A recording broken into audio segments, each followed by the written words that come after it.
রাজধানীর কোলাহলের মাঝে এক টুকরো মদিনা আছে। হেরা গুহা থেকে জমজম কূপ মুহূর্তেই আপনাকে নিয়ে যাবে ১৪০০ বছর আগের আবহে। ইতিহাস আর আবেগের এক অনন্য মিলন মেলা ঢাকার গুলশানে। আজওয়া ইভেন্টসের উদ্যোগে গুলশান শুটিং ক্লাবে অনুষ্ঠিত হচ্ছে আরবের আদলে ব্যতিক্রমধর্মী সিরাত মিউজিয়াম।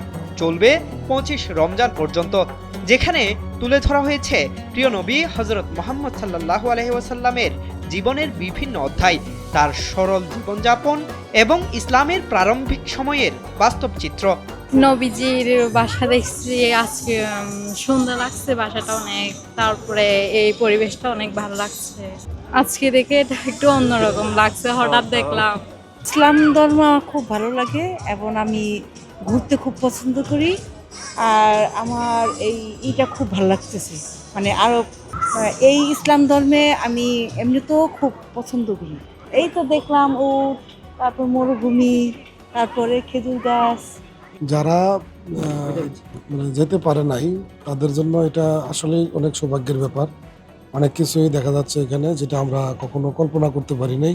আমি হযরত মুহাম্মদ সাল্লাল্লাহু আলাইহি ওয়াসাল্লামের বসত ঘর, ফাতিমা রাদিয়াল্লাহু আনহার বসত ঘর এবং মেম্বার, অন্যান্য আনুষঙ্গিক সবকিছু ওই সময়কার আমলের যে ব্যবহার্য জিনিসপত্রগুলো আমার কাছে খুব ভালো লাগছে। প্রদর্শনীতে দর্শনার্থীদের সামনে জীবন্ত হয়ে উঠেছে রাসূল সাল্লাল্লাহু আলাইহি ওয়াসাল্লামের ঘরের আদল। কেমন ছিল তার সরল ঘর, কেমন ছিল তার জীবনযাপন, সেটার বাস্তব রূপ ফুটিয়ে তোলা হয়েছে নিখুঁতভাবে। কেমন ছিল নবীজির ব্যবহার করা আসবাবপত্র, দেখানো হয়েছে সেগুলোর প্রতিরূপ।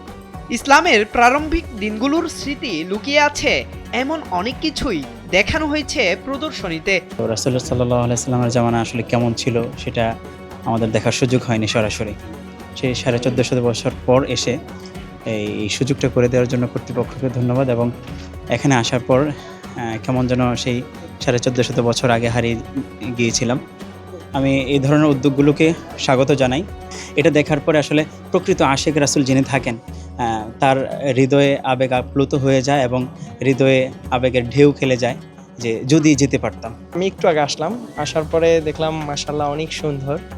আমি সৌদি আরবে গিয়েছি, উমরাতে গিয়েছি, তো ওইখানে গিয়েও হযরত সাল্লাল্লাহু আলাইহি আমাদের নবীজি সাল্লাল্লাহু আলাইহি সাল্লামের যিনি যেখানে বাড়ি ছিল, কিছু কিছু হাদিসে এখানে আসছে যে নবীজির বাড়ি বলা যায় আর কি আছে। জাস্ট এগুলো হাদিসের সাথে মিল রেখে করা হয়েছে, যতটুকু দেখতে পারছি যে যেমন জাতা এটার কথা হাদিসের মধ্যে আসছে।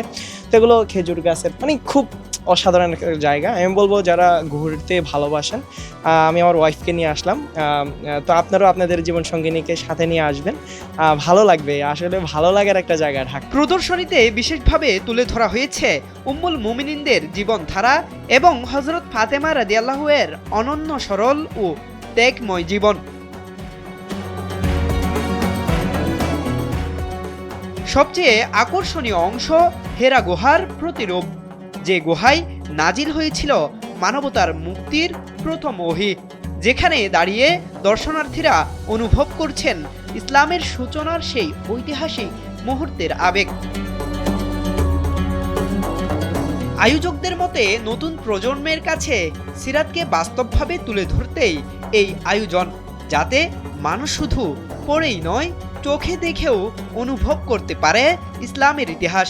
আমরা মূলত এটা করার একমাত্র রিজন হলো যে মানুষ অনেকে তো আপনার সৌদি আরবে যে সরাসরি চলে দেখতে পারে না যে মদিনার ঘর, হযরত মুহাম্মদ সাল্লাল্লাহু আলাইহি ওয়াসাল্লামের ঘর কীরকম ছিল বা তিনি কিভাবে বসবাস করতেন বা কিভাবে থাকতেন। তো আমরা মূলত এইটাই দেখানোর চেষ্টা করছি যে মানুষ নিজের চোখে দেখুক, একটু ফিল নেক।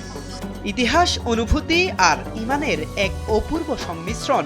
এই সিরাত মিউজিয়াম যেন স্মরণ করিয়ে দেয় মানবতার সর্বশ্রেষ্ঠ আদর্শ ছিল এক সরল, নম্র এবং দয়ালু জীবন। জাহেদুল ইসলাম আরিফ, সময়ের আলো, ঢাকা।